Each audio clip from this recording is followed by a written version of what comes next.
This week on Roots Music, we talk about the stories behind the songs Taxi and Cats in the Cradle by Harry Chapin.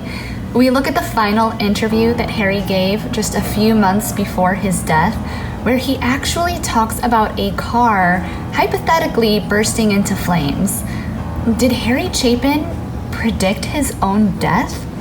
Subscribe to Roots Music and join us as we deep dive into the roots of Harry Chapin and eyewitness accounts of what actually happened to Harry's car on July 16, 1981. Harry Chapin was born December 7, 1942 in New York. His father, Jim Chapin, was a drummer, and he was very plugged into the music scene. My father, actually, when we were kids, when we had put together...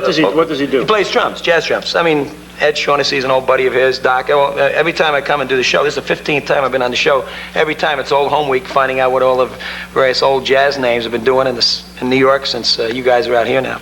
He had been a drummer in several bands and worked with several musicians. Growing up, Harry and his two brothers were very exposed to the music scene. When Harry was 6 years old, he took up the classical trumpet, which I think is very funny, and he actually took trumpet very, very seriously. This is a 1C cup. Now, it doesn't have anything to do with the other things that you've heard about. But, I thought you were going into a commercial, Harry.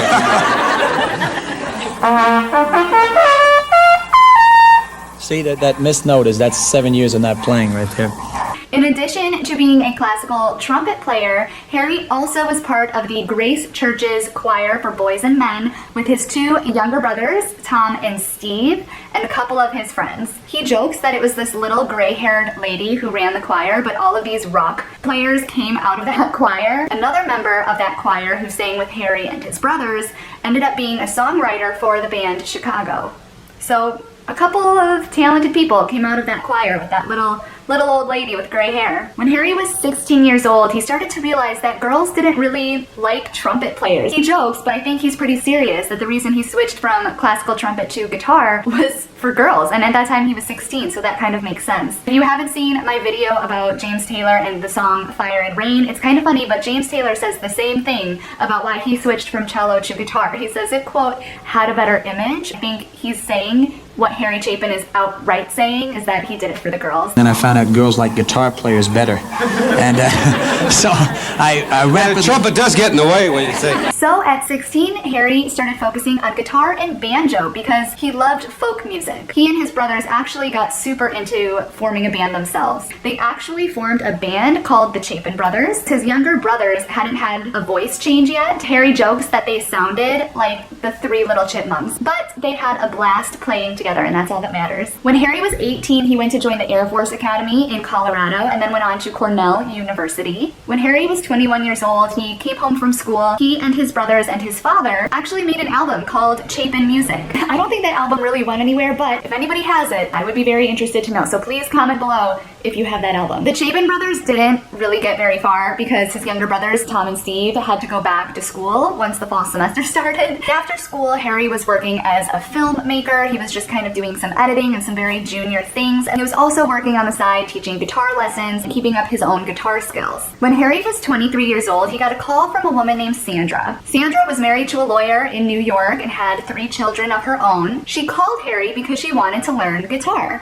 At that time, Harry was 23 and Sandra was 29 years old at the time. Harry describes going over to Sandra's house every week, and it was a huge, beautiful house in New York. Harry actually ended up writing a song specifically about the guitar lessons that he would give to Sandra. In the song, he describes playing guitar for Sandra and teaching her guitar in her living room while her husband is in the next room and her 3 kids are home. Harry and Sandra actually ended up having an affair. But this affair was not just a fling. In 1967, Sandra actually divorces her lawyer husband, and her 3 children marry Harry. That rhymes, marry Harry. So he must have been a really good guitar teacher. Although they were married in 1968, the world would not hear the song I Want to Learn a Love Song until way later in 1974. Harry was 26 at the time that he married Sandra, and Sandra was 32. In addition to teaching guitar during this time, Harry was also working more and more as a filmmaker. He was moving up in the film industry. He actually ended up producing a documentary that was nominated for an Oscar in 1969, just 1 year after he and Sandra got married. So 1969 and 1970 were really busy years for Harry in the film industry, but he was also still playing with his brothers and still playing guitar on the side. In 1970, Harry decided he wanted to start recording his own songs. Remember, he had recorded that album with his brothers back in 1964, but that album was kind of just for fun. Now in 1970, when Harry is 29, he's thinking, I really want to be serious about it this time and record a song and an album for real. So Harry joins up with his brothers again, and they end up writing and recording a couple of songs in 1970. A few of those songs ended up making it onto his albums later in life. In the summer of 1970, Harry rented out a venue with his brother Steve. They played at this venue the entire summer in 1970. At the end of 1970, Harry actually ended up signing his very first record deal. In March of 1971, Harry and Sandra gave birth to their very first child together, named Jennifer. Around this time that Jennifer was born, the United States also entered a very mild recession, but a recession nonetheless. And I feel like the very first thing to go in a recession is film-making jobs. Harry was very quickly out of a job. He had a lineup of like 4 or 5 films that he was going to be working on, but once that recession started to hit, he lost those opportunities. So now Harry has a newlywed, Sandra, a new daughter, Jennifer, and 3 children that he inherited from Sandra when he married her, and no job. So Harry decides to get a hack license, which is the license that you need to become a taxi cab driver in New York. He thought, I could also drive taxis and make ends meet that way. Right as Harry was getting his hack license, he learned that one of his ex-girlfriends had actually married a very, very rich man, which probably stung a little bit because Harry is now applying to be a taxi cab driver in a recession. Clearly he's struggling financially, and he finds out that his ex-girlfriend just married into this really wealthy environment and is probably doing just fine through the recession. And it was hearing this news that Harry started to really think about life. He starts kind of analyzing his own life. He remembers this girlfriend really wanted to be an actress and to be a model. It's kind of funny. He thinks how she never became an actress or a model, but she ended up marrying really, really rich and getting everything she probably wanted anyway. And then he's kind of laughing, thinking, here I am applying for a hack license to drive taxis. I wanted to be a pilot, and now I'm not flying a plane. I'll be flying in my cab. That's where he wrote the song Taxi. Taxi ended up being 7 minutes long, but ended up being cut and recorded anyway. And if you remember, that was right around the time that Freebird for Lynyrd Skynyrd was being cut and recorded, and that was a really long song too. Prior to Freebird, no song had been over 3.5 minutes. Freebird had been so successful being a long song that I think that really aided Harry when he was trying to record Taxi, that Freebird had just come out at such a great length, and I think it really benefited him that Freebird happened before Taxi happened. I don't think that Taxi would have happened actually without Freebird. If you haven't seen my Lynyrd Skynyrd video, I will link it down below as well. I go into the whole history of the band and of how Freebird got cut. But Harry describes writing Taxi as his very first experience writing a story song. Ever since Taxi, every song that he wrote since Taxi ended up being a story song. He thinks that that's what differentiated himself from the other people in the music industry. He said, you know, the music industry is full of variety, but nobody is really doing story songs. Right after Harry wrote the song Taxi in late 1971, Sandra shows Harry a poem that she wrote about a boy who loves his father, wants to be like his father, but his father is never around. Then eventually the boy grows up and the roles kind of change. The father wants all of the attention from the boy, and the boy is really busy, and the father realizes that the boy grew up to be just like him, what he always wanted. Harry just kind of brushed the poem aside. He was like, okay, he was too busy with Taxi and with his first album, Heads and Tails. In March of 1972, Harry released the album Heads and Tails with Taxi as his debut single. Heads and Tails absolutely took off. It was enormously successful, which was kind of bizarre because this was his very first album, and it's just kind of rare that a first album like that just does so stupendously well. Heads and Tails did. At the time that Sandra showed Harry this poem about the boy growing up with his father being too busy for him, she was actually pregnant with their second child together, Joshua. After it had been a few months of Harry Chapin writing his success of Heads and Tails and Taxi, after Joshua had been born, it was late 1972, early 1973, when Harry revisits the poem that Sandra wrote and says, I've got to put music to this. That poem was Cats in the Cradle. Cats in the Cradle was released in Harry's 1974 album and was even more successful than Taxi was. Taxi had about 1 million sales and hit gold status, but the album that had Cats in the Cradle on it hit almost 3 million sales and went platinum not once, but twice, not just in the United States, but twice in Canada as well. So went platinum a total of 4 times. The second single of that 1974 album was I Wanna Learn a Love Song, which was basically all about how Harry fell in love with Sandra as the guitar teacher and they had an affair with her husband in the other room. And it did really well. Really hit home with a lot of people, I guess. I'm just kidding. For the next 7 years, Harry would tour vigorously. Harry describes being a musician and being on tour as being his favorite job of all. He jokes that he had a lot of jobs, but that was his favorite one. Even better than touring was coming home to his wife and his 5 children that he had with Sandra. 3 of them that he inherited from Sandra and 2 that he and Sandra had themselves. As Taxi and Cats in the Cradle got more and more attention, Harry really wanted to use the profits from his music business to put towards organizations that he thought would make a positive impact on the world. He was very passionate about world hunger specifically. He wasn't afraid to get political, and I really admire him for that. One of the big media signs of the 80s so far is a Columbia student on an anti-draft march. And it said, "There is nothing worth dying for." And in that company, it was sort of an interesting concept. If that is the rallying call of the 80s, I think we got terrible trouble. I think America's worth dying for. I think the American dream is worth dying for, and I don't think that people like you and I are paying those kind of dues enough. He wasn't just rallying for the left or for the right. He actually campaigned for both Democrats and Republicans, depending on who the person was and what the issues were. Most of all, he believed in America and he believed in democracy. Harry had a favorite quote by Eugene McCarthy. Eugene McCarthy in the quote is referring to politics. The quote is basically saying that politics is a lot like being a football coach. You have to be smart enough to understand the game and dumb enough to believe that it's important. Harry actually uses that quote when referring to himself in the music industry. Well, I am not quite dumb enough to think the pop music game alone matters.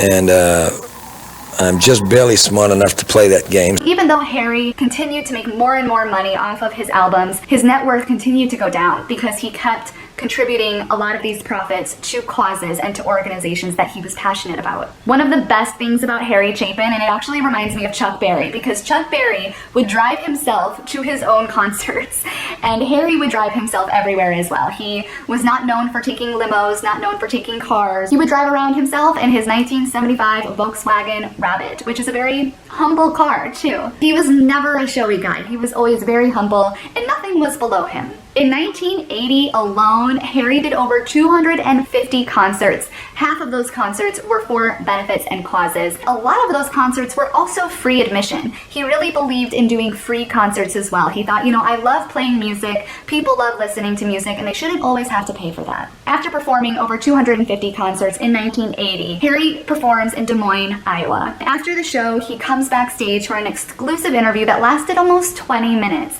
You can tell in the interview he's a little bit tired. Most artists would just go home. After a show, they wouldn't be willing to sit on a couch and just talk for almost half an hour. Like I said, nothing was below Harry, and he was a very humble person. So when he was asked if he would be willing to do an interview after the show, he said absolutely. And he sat on the couch, was very raw and honest, had one of the best interviews, I think, of his music career. In the interview, he talks about how he's not afraid to get political. He talks about what he believes in. He talks about how he wants to really look at the root causes of issues, not just put band-aids on them. He makes the analogy of politics and the world and Congress to a car company and car accidents. He says it's like if you had a car company that was making cars that immediately upon impact, it just bursts into flames. And what a society like ours would probably do is say, okay, we will build the best hospitals that we can build. We'll have the best medical equipment that we can have. As soon as a car bursts into flames, we will treat that person in the best way possible. But he says, I want to look at what the root cause of issues are.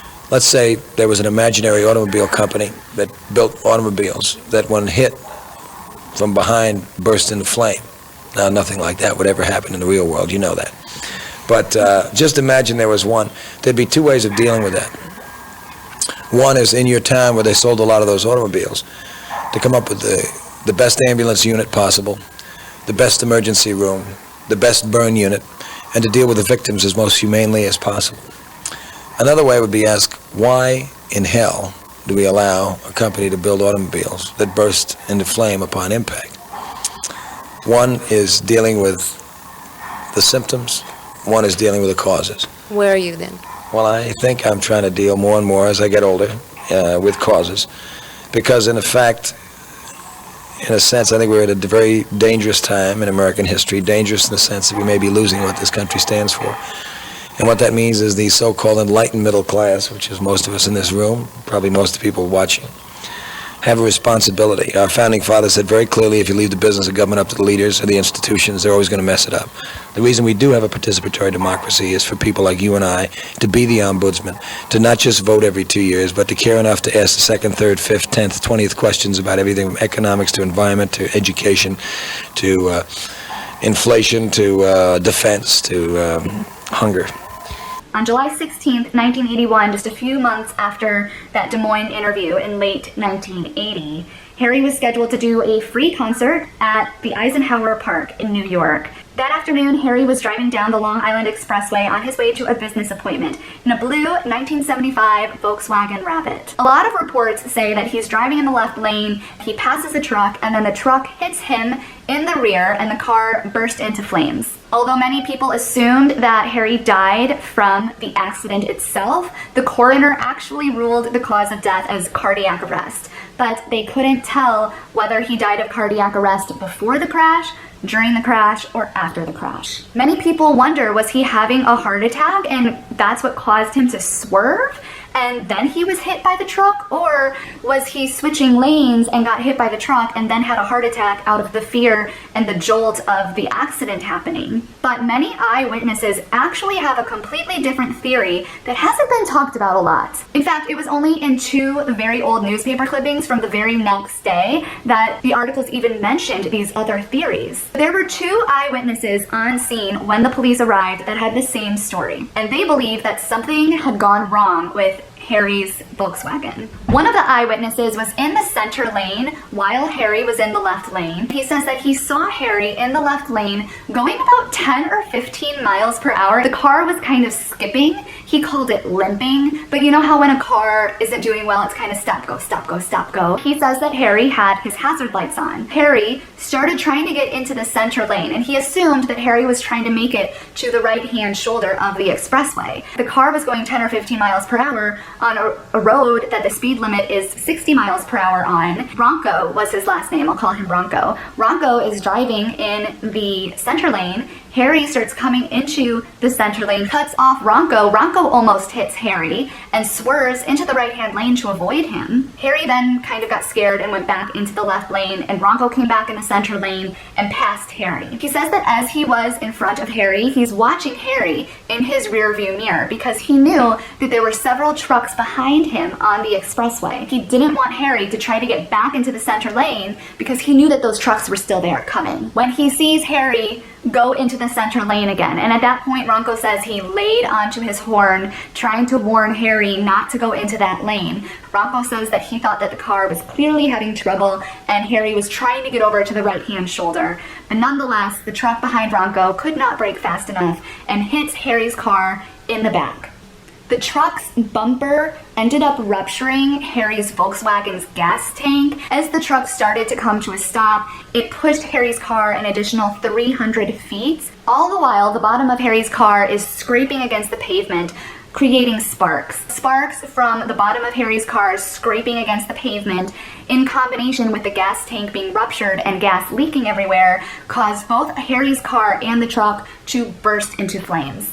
Let's say there was an imaginary automobile company that built automobiles that when hit from behind burst into flame. Now, nothing like that would ever happen in the real world. You know that.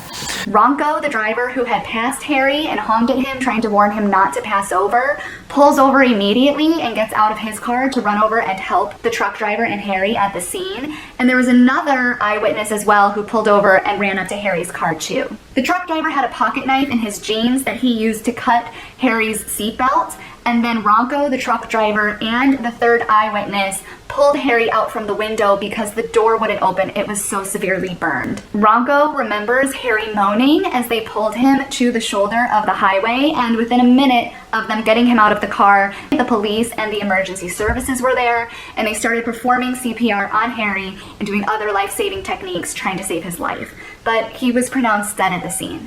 He was 38 years old.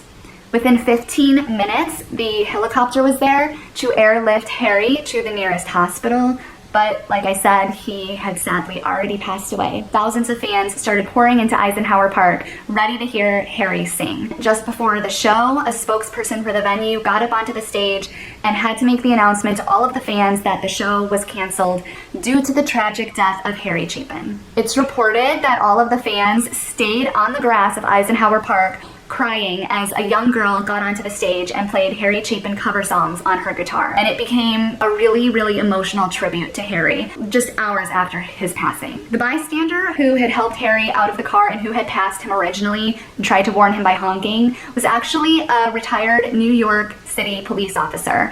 He told the newspaper the next day that even though he had been in the force for over 20 years and had seen tons of accidents in his tenure as a police officer, he said this was the worst accident he had ever seen. There's actually a documentary on Amazon, I believe. I'll have to double check if it's on Amazon. I know that you can buy the VHS tape on Amazon of the documentary. It's called The Final Concert or The Last Concert, and it's about Harry Chapin's last concert. But that was not actually his last concert, the one that's featured in that documentary. That documentary is from his show in Hamilton, Canada. That was actually in August of 1980, so it was almost a full year before his death. But it was the last big show that had been videotaped. His last show was actually in Binghamton, New York at the Broome County Veterans Memorial Arena on June 12, 1981. Cats in the Cradle is one of those songs that even today's generation knows that song. It is just timeless. Harry Chapin's son Joshua says that even to this day, people come up to him, and he looks very much like his father. People will come up to him and hug him and feel this connection to him because of Harry's music. He says that people who come up to him will tell him how Cats in the Cradle healed their relationship with their father, or taught them to really spend more time with their own children, or that it helped them repair a relationship that had maybe had some distance in it. Not only did Harry really want to make a positive impact in the world with all of his donations and campaigning and political fire, he also wanted to make a positive impact in people's personal lives with his music through his storytelling. Look at the overall body of work that I've done, everything from Taxi and Dogtown on the first album to Sniper and Better Place to Be on the second, to WOLD and Mr. Tanner on the third, and the fourth, Halfway to Heaven, and Cats in the Cradle, and Flowers of Red, and a bunch of these other songs. They're not propaganda music, but they are music that tends to talk about the conditions of everybody's lives in a story form, and I would hope that they would have, if not an explicit, at least an implicit message. If you like this video, please give it a thumbs up and subscribe to the channel and share it with somebody who you think might find it interesting. Even if they don't know who Harry Chapin is, it's a fascinating story, and I wish that they were still playing Harry Chapin on the radio. Maybe we can start a petition for them to start doing that, like a Harry Chapin song every Friday or something. I think that we need to reignite his memory, so please give the video a thumbs up and share it with somebody who you think would like it. And I will also link Harry Chapin's Spotify in the description below. If you don't know who Harry Chapin is, go onto Spotify and check it out. Trust me, you won't regret it. And I've got a lot more stories to tell, and a lot more living to do.